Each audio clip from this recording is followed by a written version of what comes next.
Come and listen to my story about a man named Jed. A poor mountaineer barely kept his family fed. And then one day he was shooting at some food, and up through the ground come a bubbling crude oil, that is, black gold, Texas tea. Well, the first thing you know, old Jed's a millionaire. The kinfolks said, Jed, move away from there. Said, California is the place you ought to be. So they loaded up the truck and they moved to Beverly Hills, that is, swimming pools, movie stars. The Beverly HillBillies.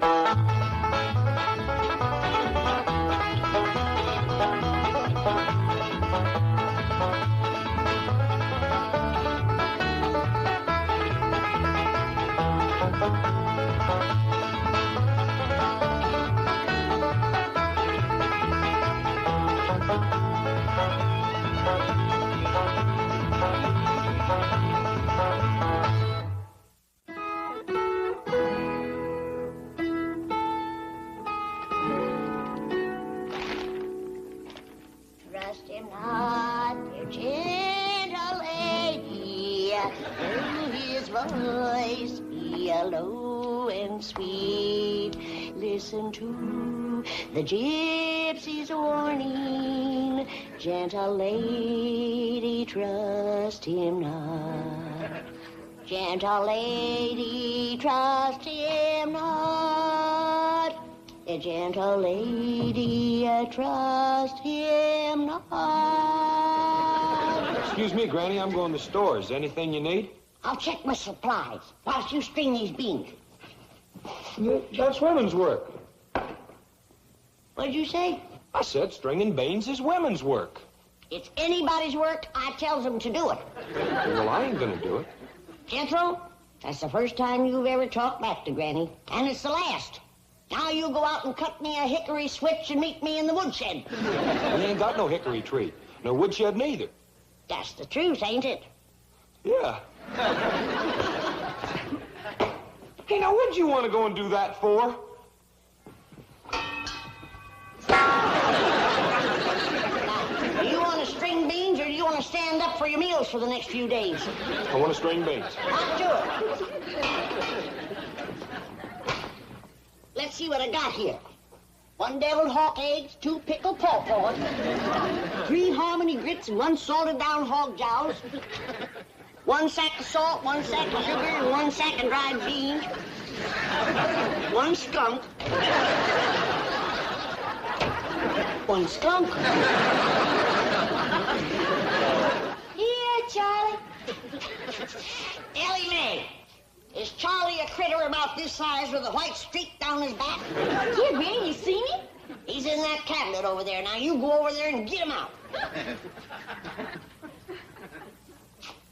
Come on, Charlie. He likes to crawl in dark places and snooze. Ellie Mae, I never said nothing when you drug home 14 dogs, 3 cats, a rooster, and a duck, and a baby lion, and a brace of goats. But my dingies, I ain't gonna hold still for skunks. Granny, you scaring him. What do you suppose he done to me? I've looked at many a sack of beans, but it's the first one that ever looked back at me. Sorry, Granny, but I got him to help old Duke. How's he gonna do that? Well, Pa says old Duke was a-losing his smeller. He can't trail nothing no more. So I figured if he could sniff any trail, it'd be Charlie's. Yeah, your pa's been quite worried here lately about old Duke's nose going bad on him. A raccoon is your favorite. Come on, get him, boy. Now, come on, get him, boy. Train him. Train him.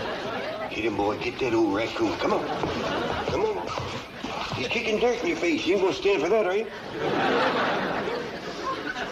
Sure is a pitiful thing, Duke. Have a nose that big and not have it working. Pa? Pa, is old Duke any better? Really, honey?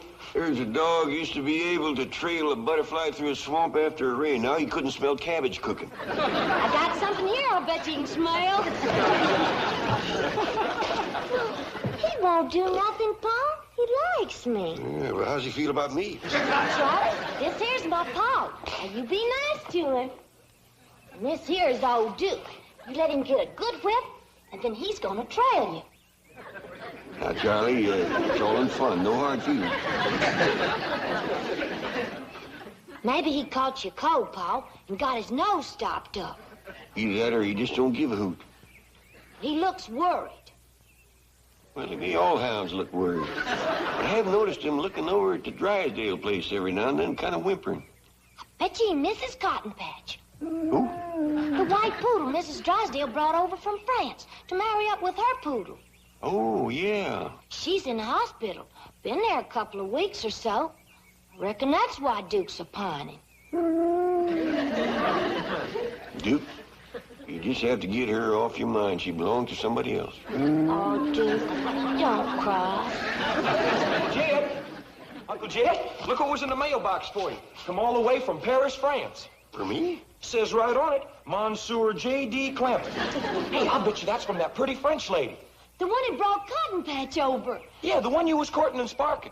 What are you talking about, courting and sparking? Well, you shaved for her, and in the middle of the day. You slickered down your hair with smell. Yeah, and you shined your shoes, and it weren't even Sunday. You put on your swallowtail coat and your courting derby. And then you went right on over to... Ain't you too young and got some chores to do or something? No, Pa. Why don't you open that up and see what that pretty French lady sent you? Probably ain't from her at all. Probably just some catalog. From Paris, France? Ellie, why don't you go out and help Granny and take Charlie back where you found him? Jethro, you take Duke for a run through the hills. Do you both good. Well, where are you going, Uncle Jed? You just take care of Duke, I'll take care of me.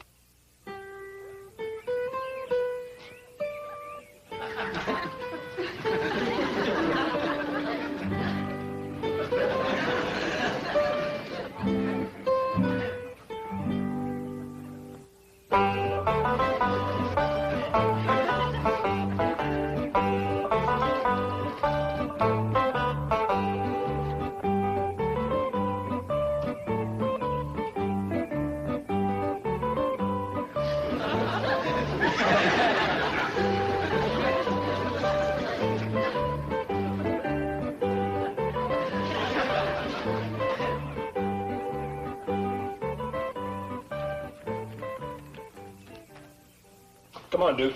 Uncle Jed wants me to take you for a run.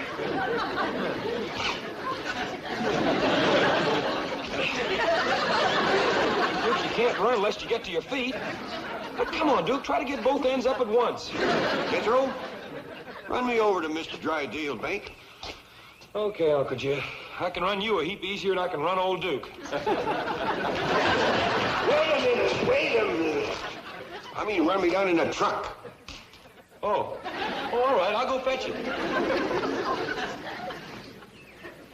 One of these days, I gotta have a long talk with that boy. I talked to the doctor at the hospital, and he said Claude's wife and babies can come home today. Isn't it exciting? Aren't you thrilled? Beyond description. Claude is the father of quintuplets. Aren't you proud of him, Milburn? Margaret, it is not unusual for a dog litter to number 12 or even more. Why must you always belittle Claude? You know how sensitive he is. Oh, I'm sorry, Claude. Good show. Congratulations. Now, I've got a lot of work to do, Margaret. You certainly have. We want you to help pick 5 baby names. 3 boys and 2 girls. We want your suggestions. Well, my first suggestion is for you to go home and do it. I've got a bank to run. Bank. That's all your dad'ums talks about. Now, of course, the first boy should be Claude Jr., and the first girl should be Claudette. Claude wanted to name one of the boys after his dad'ums, but Milburn just doesn't sound French. Hallelujah. Let's all sit down, and we can go over my list of names. Claude, you can lie down. Poor darling. He's a nervous wreck. He's chewed his nails right down to the paw. Well, I'm going to be doing a little nail chewing myself before this is over. Isn't it exciting? Oh, Mademoiselle Denise. She said she's going to send me a picture. Such a beautiful woman. So sweet and so charming. Funny thing about her, I couldn't understand a word she was saying, but I sure did like the way she was saying them. Shall I read the letter to you? Yes, ma'am, but not too loud. Cher Monsieur Clampett, dear Mr. Clampett, Here is the photograph I promised. I shall be coming to Beverly Hills again very soon now. And I hope that I may take one of you back to Paris with me. Well, I wonder which one of us she's going to take. Be a treat for Granny. No, Mr. Clampett, she means a photograph of you. Oh, I don't think I got none. Leave that to me. It's easily arranged. I read on. Mrs. Drysdale has cabled me that Colette is expecting and has invited me to come and take my pick of the litter of puppies. I am looking forward to seeing you then. Sincere best wishes, your friend, Mademoiselle Denise Bouchard. Doggy. Sure is handy to understand that foreign writing and talking. Reckon you could learn me? Well, yes, in time. Today? I could give you a lesson at noon. How long would it take? Oh, an hour. Hour? That ain't bad. Well, I'll tell Mr. Drysdale and be right over. Thank you. Come in.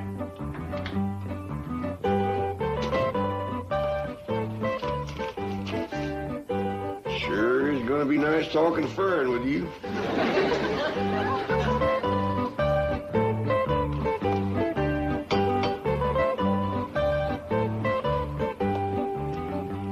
How do you do?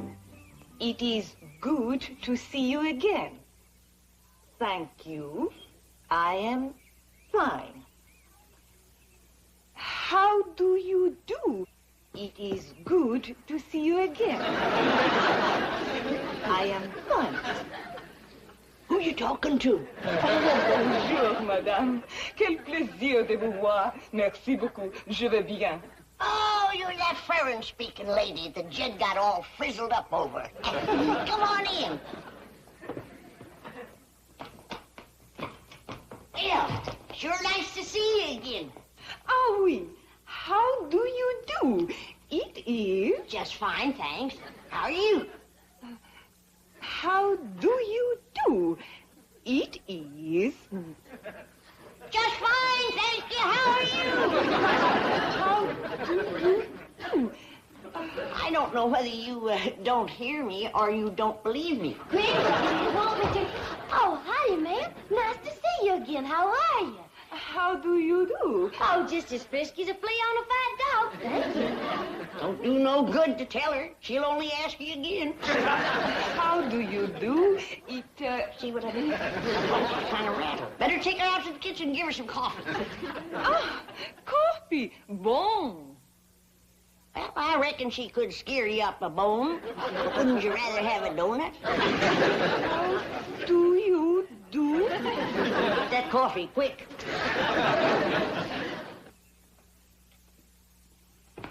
Granny? Jed, you got company. Who? That beautiful foreign lady that you were so sweet on. From Paris. She here already? In the kitchen having coffee. Doggone, another hour and I'd have had my French lesson. Where you going? Going up to wash my hands.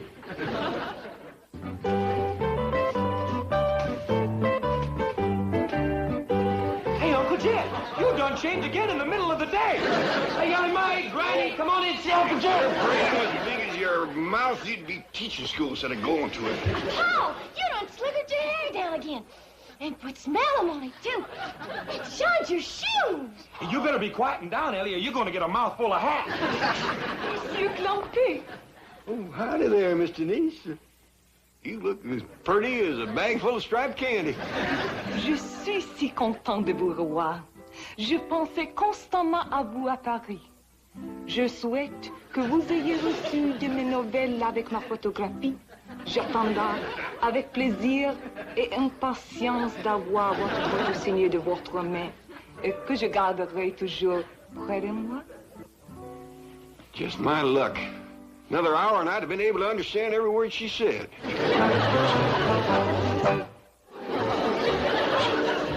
Margaret, this was my den, and you said I could have it back. All right, dear. If you'd rather I add a new wing to the house. Ah, never mind. I'll keep on using the basement. Beverly, isn't it cunning?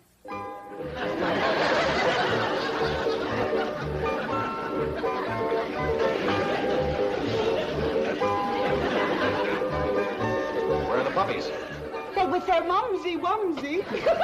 I'm surprised you didn't hire a baby nurse. Oh, I must speak to the poodle pediatrician about that. Melbourne, this is going to be the most thrilling moment. Our first look at our first grandchildren. Will you please stop calling them that? They are dogs. Now, let's have our look so I can get back to the bank. Oh, but wait, dear. Don't forget your mask. What? For heaven's sake. Oh! That hillbilly beast. Shoo. Scat. You mongrel.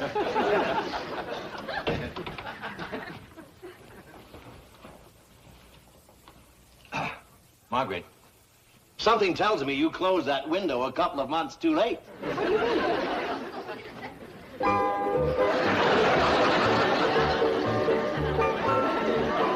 Oh, Milton. How are we going to break this to Claude? He's already in analysis.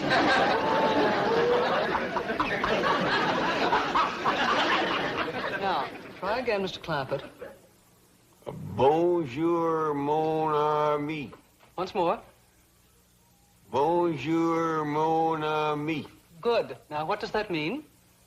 Open the window? No, that is ouvrez la fenêtre. The pen of my aunt. No, that is la plume de ma tante. Bonjour, mon ami, is good day, my friend. Oh, that's right. How long have we been at this French lesson? About 55 minutes. You say it takes an hour? That's right. Well, them last 5 minutes must be doozies. Now let's take Je t'aime. Je t'aime. Good. Now, what does that mean? Let's see now. The pencil box? Mr. Clampett, I love you. Well, thank you, ma'am, but since we only got 5 minutes left, maybe we better stick to business. I think that will be enough for today. Where is Mademoiselle Denise? Oh, Ellie Mae took her down to the cement pond to meet her critters. Bonjour, mon ami. Excellent, excellent. Ooh, howdy, you furry little barman. Well, if that's French, we've been talking it for years. I rather imagine she learned that from listening to Ellie Mae. Jed! Miss Drysdale's here, and she's squawking like a 2-pound chicken laying a 3-pound egg. There you are, Mademoiselle Denise. You may take this wanton hussy back to the streets of Paris, where she belongs. What, Mrs. Drysdale? Milburn, show them why.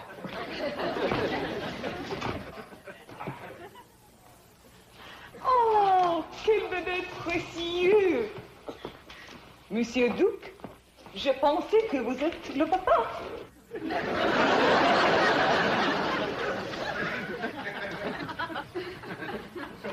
But Duke, there sure enough is a family resemblance. Guilty as sin. Claude will be over later to demand satisfaction and to wreak vengeance on this mongrel. If that means he's going to tangle with Duke here, I wouldn't recommend it. I've seen this old hound dog hold his own with a bobcat. And as we're calling him a mongrel, the bloodhound happens to have much more ancient lineage than the French poodle. Milburn, are you going to tolerate this insult? Why not? I'm not a French poodle. Miss Drysdale, does all this talking mean we can keep these here puppies? And this shameless canine coquette. Come, Milburn. It's time for Claude's tranquilizer.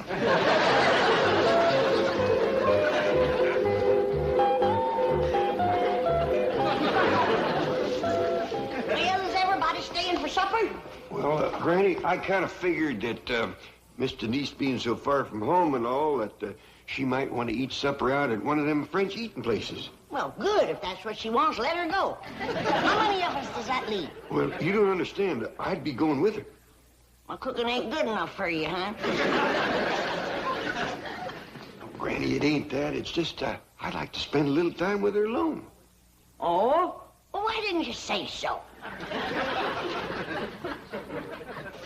Miss Hathaway, would you please ask Miss Denise if she'd allow me to take her out for victuals? Certainly. Monsieur Clampett, voudrez-vous inviter à dîner? Enchanté, monsieur. Je serai charmé et honoré. Something tells me that meant yes.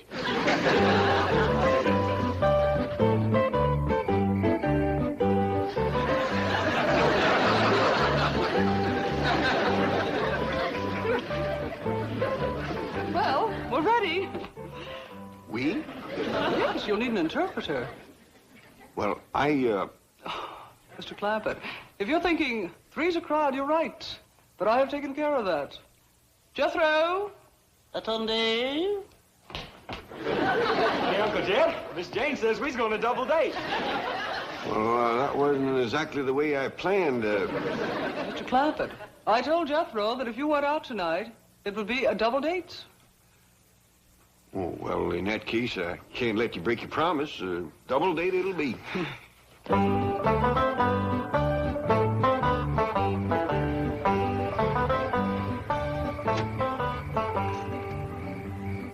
Well, ma'am, we didn't talk much, but I can't remember when I've had a better time. How'd you like it?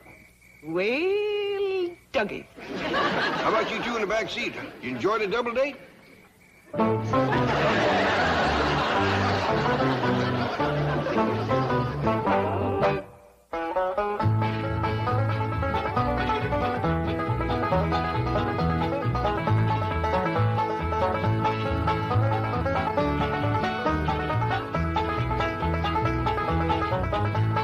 Now it's time to say goodbye to Jed and all his kin. They would like to thank you folks for kindly dropping in. You're all invited back next week to this locality to have a heaping helping of their hospitality. Hillbilly, that is. Set a spell. Take your shoes off. You all come back now. Here.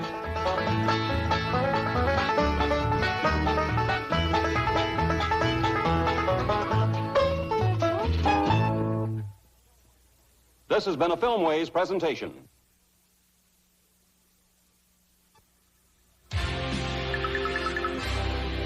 Viacom.